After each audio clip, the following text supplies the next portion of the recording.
भारत सामान्य भाषा में एक ही रूप माने जाते हैं। कहीं कहीं शास्त्रों में भी दोनों को एक ही रूप लिखा। देश संयम भी बोलते हैं, देश चारित्र भी बोलते हैं।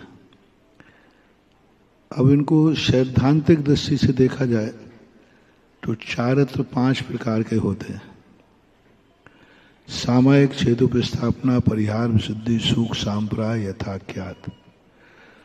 संयम 2 होते हैं: देश संयम और सकल संयम। संयम को के साथ में द्रव्य भी जुड़ा रहता है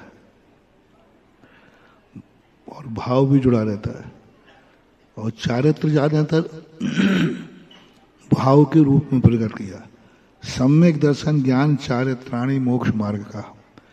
सम्यक दर्शन ज्ञान संयम नहीं कहा। तो चारित्र शब्द जो है अंतरंग परिणामों की निर्मलता की तरफ जोर देता है, और संयम जो है बाह्य त्याग को और अंतरंग की तरफ प्रेरणा देता है। पूज्यवर समंतभद्र महाराज ने भी चारित्र की परिभाषा अंतरंग से बनाई। राग द्वेष निवृत्ति ही चरणम प्रतिपद्यते साधु। राग द्वेष की निवृत्ति के लिए चारित्र अंगीकार किया जाता है। हालांकि उन्होंने चारित्र के ही देश संयम और सकल संयम भेद किए हैं, तो इस अपेक्षा से ऐसा अनेकांत दृष्टिकोण है।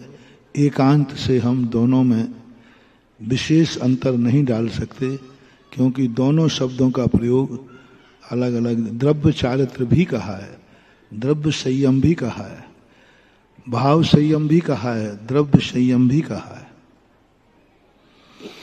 कुमकुम जैन शाहदरा दिल्ली से पूछती हैं, एक स्थान पर बात विकल्प आता है, प्राणी संयम और इंद्रिय संयम।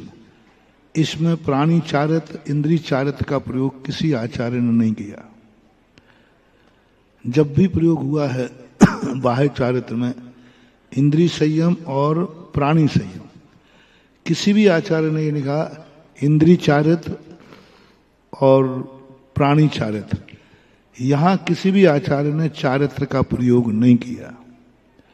इससे ये सिद्ध होता है कि संयम शब्द द्रव्य की मुख्यता को कहता है, मुख्यता को लेकर चलता है, और चारित्र शब्द भावों की मुख्यता को लेकर चलता है।